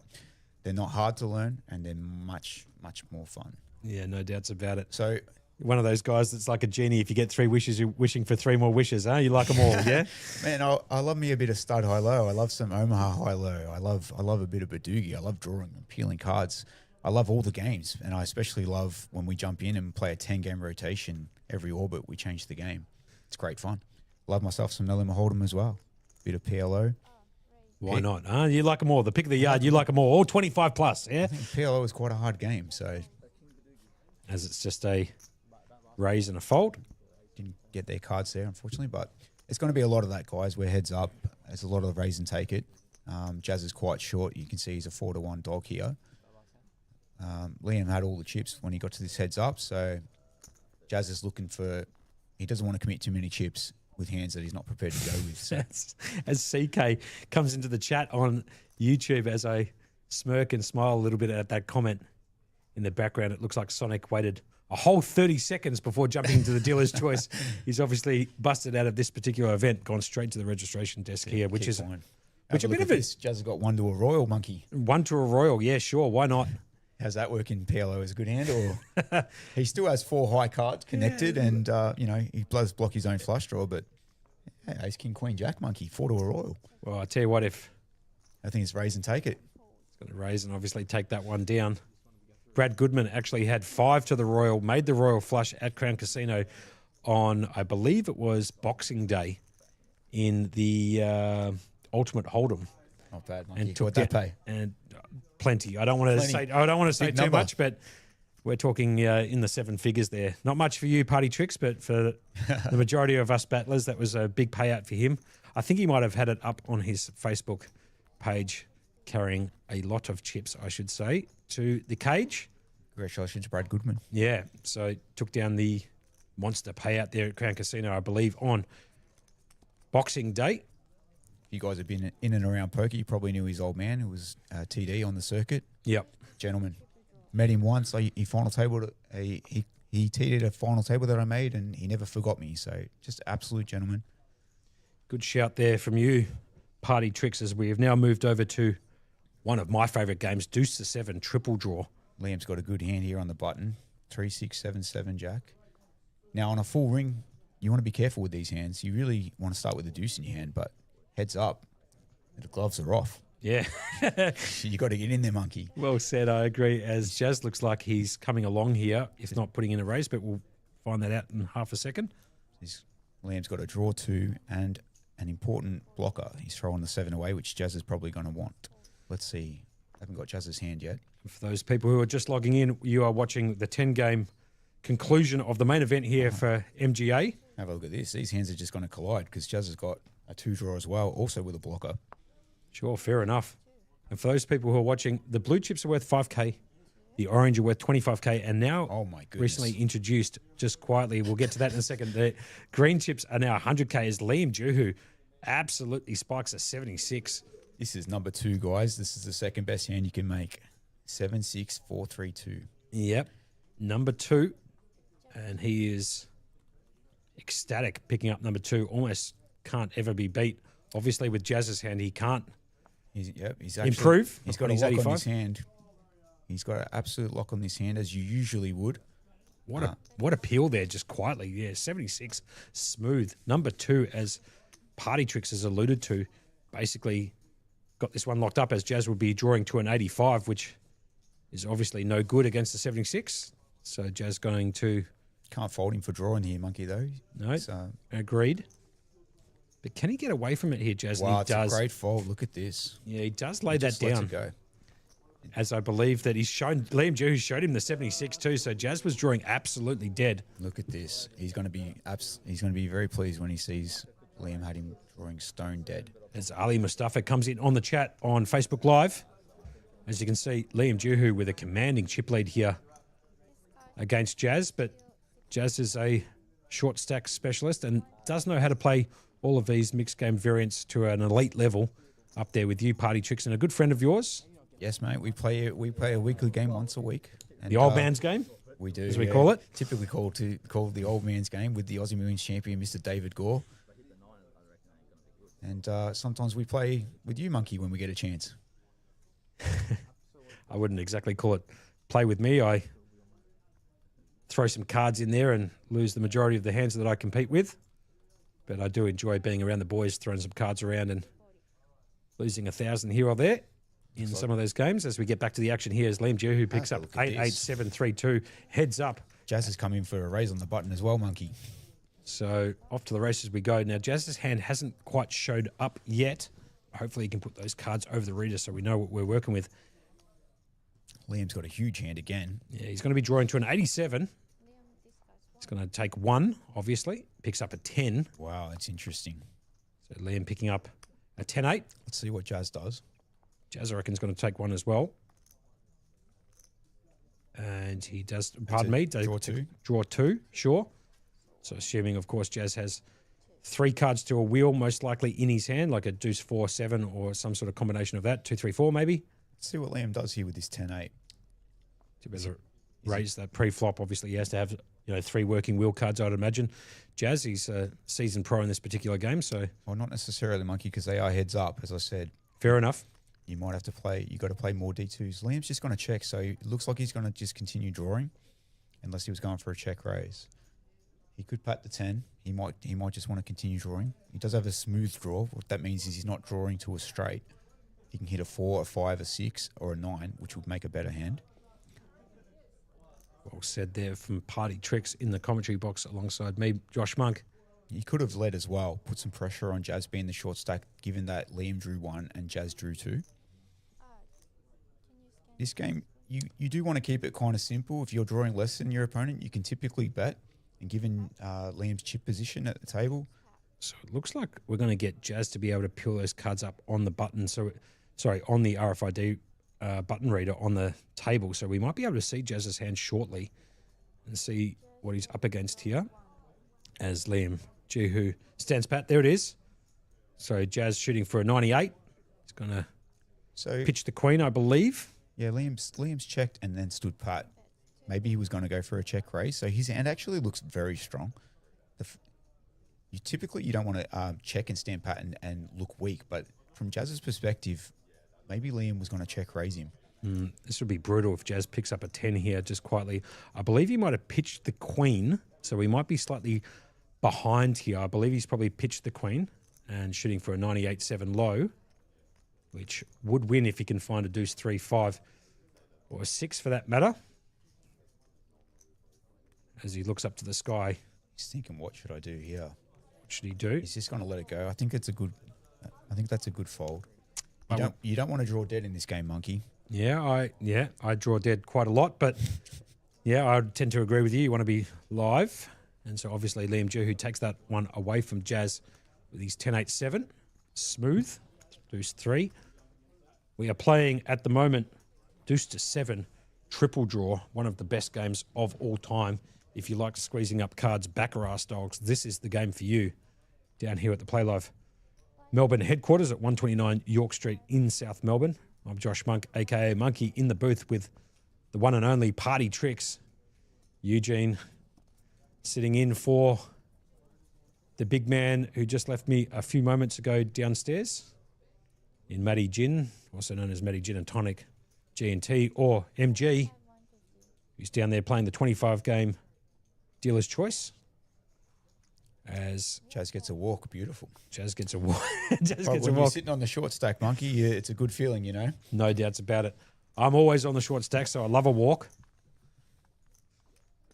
And for those people who are interested to see what's coming up tonight, like I said, the Omaha rotation, which Party Tricks was alluding to and spoke about no more than 15 minutes ago. $500 gets you in. $500, 20-minute levels, 7 o'clock start. Guaranteed to have a bit of fun in that one. Now, Party Tricks tomorrow, yeah? The big game. What's on tomorrow, Monkey? The players, The 3K. yeah, It's a the 9 3K. It's a 9-game mix. The Poker Players Championship there. It's a one-day event, just so everybody knows, a one-day event starting at 11 o'clock in the morning, 3K buy-in, 30-minute levels. I mean, that's got your name written all over it, doesn't it, Party Tricks? I think you might see me in the mix. Good man, I like I that. think you see me in the mix. It's the same as this, except we don't have Badugi. So it's a 9-game mix. This one's got the 10th game being Badugi. There's a small delay here, as you can see, with the cards not being dealt at the moment. So we're just filling the time in, talking about what's coming up tomorrow, Sunday the 8th of Feb. We'll get back to Poker Players Championship, the big game information shortly as we get back to the action here in Heads Up. Position's just as important in this game as it is in other games. If Jazz is going to have to play a hand all in, it would be nice if he has position.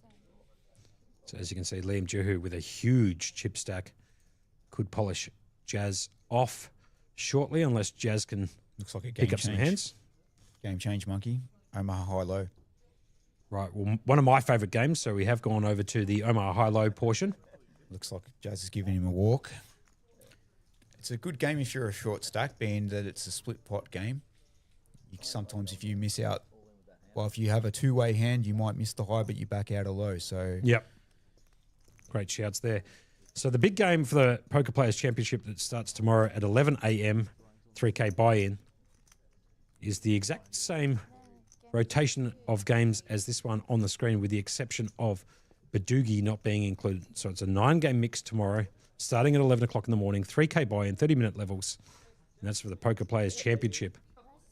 That's a one-day event, so if you've got Sunday off and you want to come in and play some mixed game stuff, there's a 3K game on for you, the Poker Players Championship, the big game, brought to you by Shannon Vandenberg and the Mixed Game Academy blokes, as Shannon comes in the screen on the left-hand side there, as you can see, wearing the fedora, bow tie, and the suspenders, his trademark look.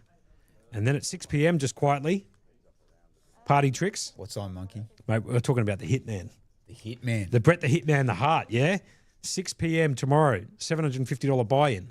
There comes the belt. Have a look at the belt there. Talk about the Wow, belt look at there for a this. little bit, Party Tricks, if you don't mind. Is that what we're playing for? That's the look at this, the trophy and the championship belt. Where are you going to see that in No Limit Hold'em? It's only in the Mixed Games Academy they're presenting this sort of stuff. One of these players is going to lift that belt today. They're going to be the Mixed Game champion of 10 variants of poker. You have to admit, that is a very sexy-looking championship belt there. And just while I think about it, this 3K 9-game mix, Monkey, I believe it's pretty much based on the 50K Poker Players Championship at the World Series of Poker. That is correct. Yes, The correct. structure is basically a mirror Identical. copy. Yeah, it's identical. Just with faster blind levels. And not with a 50K buy-in. Not Just with quite a slightly smaller buy-in. down to 3K Aussie, not 50K USD. So discounts if you want to play the 50K championship in the WSOP, you can play it here at PlayLive, 129 York Street, South Melbourne, for 3,000 Aussie dollars. So you can get in a lot cheaper and play the same sort of format with the exact same structure as Eugene alluded to just then, as we get back to the action here. Looks like Liam's limped the button with the King 10 9 8. You can see he won't be able to make a low because he hasn't got 2 cards below an 8. Good shout there. Jazz has got 3 4, so he's got the 3 4 working for the low. However, his 3 has been counterfeit on the board, meaning he's paired his 3. So at the moment, he hasn't picked up a low draw. Believe it or not, he is out in front at the moment with a pair of 3s, as Liam Jehu has picked up a gut shot to the straight. He's got to just bet it. I'd imagine Jazz is going to put this straight in the bin. He does have that King of Diamonds working for him as well, which he can use. Good call. Jazz is going to lay that one down. Jazz gets even shorter. So we might see a conclusion to this relatively shortly. Liam Jehu obviously miles out in front. 4.3. He's got like 95% of the chips in play. Jazz working on the short stack, but like we've said before, Jazz is a seasoned professional, an elite poker master and mind at all of these mixed games. He's the gentleman there wearing the black cap. That's Liam Juhu there. Just going to take a short little delay here. We're not going to pause on the stream. It does give us an opportunity to talk about tomorrow's Hitman event there, Party Tricks. So is it a bounty event, Monkey? Actually, as a matter of fact, I don't think it is. I think it just says the Hitman. It might be a bounty. I'd need to double check with Shannon downstairs, but the information that I've got at hand is tomorrow, Sunday, the Feb 8th at 6 p.m. The Hitman. It's no limit deuce to 7 single draw, no limit hold'em, pot limit Omaha Hi, pot limit deuce to 7 double draw. Eat your heart out, the double draw drawers. Yeah, the double draw players. Pot limit Omaha High Low, Big O. 5-card draw. Okay, the That's Wild an Wild old West school game. shout-out. Yeah, it's an Yeah. old school shout out. 5-card draw from the Wild Wild West. And of course, the one and only Drawmaha. That's a $750 buy in 20-minute levels. That's starting tomorrow, Sunday, the 8th of Feb at 6 p.m. If you've got nothing to do, Sunday night, come down here to PlayLive at 129 York Street, and Shannon will get you registered into that event. So it sounds like the Hitman bounty, sorry, not bounty, but the Hitman sounds like a big bet mix. Yes. They're all no limit or pot limit games by the sounds of things, not limit like we're seeing some of these games today. Yep. So if you like putting the pressure on your opponents, that's the one for you. If you like shooting off a lot of bullets too, that also is the game to do it in. If you like bluffing. As it is a game where you can play for stacks almost every single hand. So if you guys like the big bet stuff, How about this, Monkey? I was playing the tournament yesterday as well, day one of this event. And, Yep. And both Jazz and I were short, sitting on opposite tables. We got down to 40K each. I said, Jazz, how about a $10 last longer bet? Actually, no, I said, how about a last longer bet? He said, what are you on about? I said, how about a coffee or a chocolate bar or an ice cream? He upped the stakes, made it $10. there you go. I spun my stack from 40K right up to 200. A couple hands later, Monkey, I was flying. I was already thinking what I'm going to spend my $10 on. You're thinking about the Taj and whether sand turns to gold going out of Vegas rounder styles, yeah? That's when I made my 6 high, my 6 low in deuce to 7 single draw and decided to bluff all my chips off. Guy took half a second to snap me with a 9 low, and I That's was all on she wrote. crumbs. I look back at Jazz. Jazz got 100K in front of him, and here he is now. So actually putting that $10 to work. As you can see at the bottom there, the payouts first gets $16,775. Second place finisher gets $10,540. So good day's work, you know. This A is couple of days' work, I should say. Jazz will be wrapped that he's going to wrap this up soon. And look at that, who's in the background there, Party Tricks. That looks like Is that the Luca Lego Dookie? man himself. That's Lukey Dookie. It is. Lucas Durante Shout out coming to- in. Shout out to him, man. This guy, he came in, he's won the first event, he's gone second in the second event, and first again in the third event.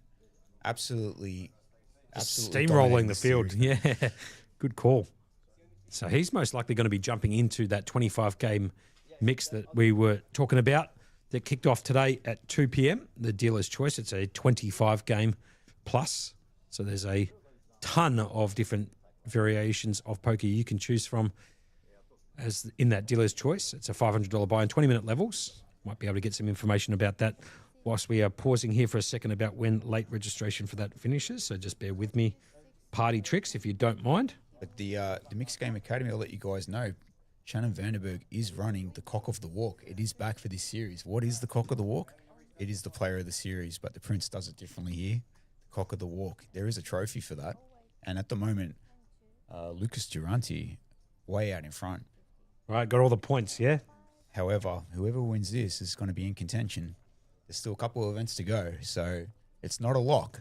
There we go. As we get back to the action here, heads up, we are playing for the coveted belt. You can see it on the screen there just behind the dealer's head and a small MGA trophy. But the belt, obviously, the one that you want to take down. Jazz in a world of hurt in terms of chip stacks. He's going to need to fight a hand, and this is not a great one. He does have 2 to a low.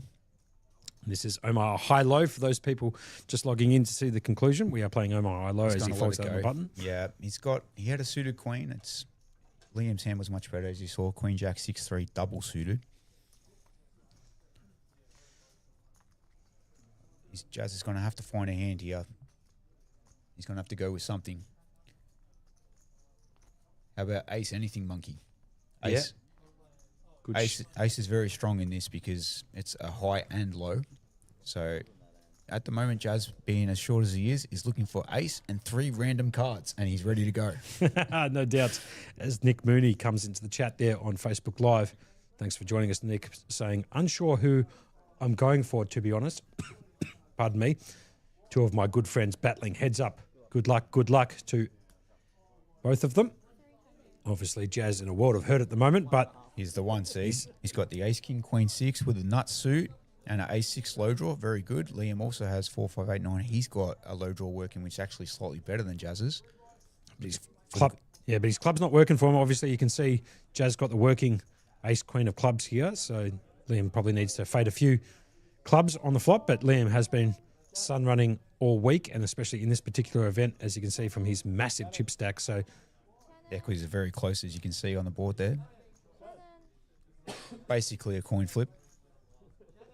obviously an all-in call. Their dealer calling for Shannon here because this could be the last hand of this event. So Shannon being called over. Here comes the flop down and dirty. Party tricks, maybe you can call this one for the people at home. Looks like Jazz's flop top pair. Looks like It's a good Jazz flop has for flopped the him. nut straight, to be fair. You're right, Monkey. He has. Turn card comes the deuce. Here Brings comes a low the draw river. in for Liam. Looks like we're going to have a chop pot. And we are going to chop that up as Jazz there flopping the absolute joint on the ace jack 10. Chop it up as you can hear Shannon in the background as Liam backdoors into that low that Party Tricks was talking about with that 5-4. The ace, I should say the 8-5-4 deuce ace. Backdooring straight into that low. So it's a chop it up buttercup as we get to the next hand of this heads up battle between a couple of good friends of Nick Mooney, Jazz, Jared Bullock, and Liam Juhu, the crusher of the 2025 tournament series that happened last year where he picked up piles, as he has told me before. So I don't want to give out any details, but plenty. And my mate Jazz there, I'm not sure if you think he's superstitious or not, but he's wearing exactly the same clothes, and I mean exactly the same clothes as he wore yesterday. Undies and socks and all. Monkey. I believe it for some reason. He tells me he washed them, but, you know, here he is. Here he's got kings on the button. It's a Badugi hand, not great for us. We want suits in this game, but being that short, he's on the button. Kings, Jack 5. We really want a low card with this, with the 5, you know, so we have a low draw as well, but beggars can't be choosers, Monkey. We're that short. No doubts. As he raises it here on the button, he had a quick look at the television screen to the left of him, finding out when the blinds are going to go up. It looks like Liam Juhu's going to come along with the King 10, 8-7 and try and bust Jazz in this particular hand. As you can see, Jazz out with a lead at the moment with these kings in the hole with the Motown Jack 5 to go with it. Yep, we just run it again. Liam's the only one with a live low draw. However, Jazz is going to be hoping for a high flop. So let's see what happens. And as you can hear from the table chat, this is for the main event title. If Liam can bust Jazz here as the flop comes down, deuce 3 queen. So low draw working for Liam. King's still ahead. A diamond picked up draw for Liam Juhu, who can bust this with another diamond. And a diamond comes in, and that's it. That's all she wrote. The backdoor diamonds comes in. Liam Juhu makes an 87 low and backdoors into King 8 of diamonds to make a King High flush. And that's all she wrote here. Liam Juhu is your champion. Jazz going down with in flames there with his Kings, Jack 5, Badugi. Claps all around, as you can see. Shannon Vandenberg right there in the chat. Sorry, not in the chat, on the stream, I should say, with the fedora, the bow tie, and the suspenders. Liam Juhu is your champion here. Handshakes all round. Jazz is going to pick up just over $10,000 for his second place finish. And obviously Liam Juhu picking up the big prize here, $16,775 for his efforts and taking this one down. Party Tricks, what did you think about that last hand? Not much you can do there, Monkey. Jazz picked up the kings. He went with it. He had a great turn card, giving kings up. He could scoop. Just has to fade a diamond or a low draw for a low card for half. And the diamond came in for Liam. Not much you can do. No, backdoor diamonds for Liam to make the King Eye flush and makes that low with the 87. And that is Liam Juhu taking out the main event, the 10-game mix. Like you said before, just recently joined into mixed game stuff. So shout outs to Liam Juhu, who takes this coveted trophy and also takes that unbelievable looking UFC, WWE type of belt there that Shannon had put together for the winner of this particular event, alongside a little small MGA trophy, as the chips are now going to get packed up for a photo of the champion, which is Liam Juhu. And that, for us here in the commentary booth, I'm Josh Monk, aka Monkey, alongside Party Tricks, who has joined me for the conclusion of this event. Party Tricks, has been a pleasure to have you in the booth. Thanks for having me. Hopefully we can do it again at some time. I'd love to, Monkey. Thanks very much. And thank you for the Prince for running this event. Congratulations to both players. First and second out of 37 players in Melbourne at PlayLive. There you go. And a big shout out also to everybody who tuned in today to listen to the commentary and to watch the conclusion of this event. We very much appreciate all the support you've given us over the last few days and the last weeks during the PlayLive Melbourne Millions series. That is all she wrote. That is live here on a 20-minute delay. The PlayLive Melbourne Millions, that is the conclusion of the 10-game mix main event, brought to you by Mixed Games Academy, Shannon Vanderberg on the screen right there. And that is all she wrote. Thank you very much for your time and your attention. All the best. Until next time, that is all she does.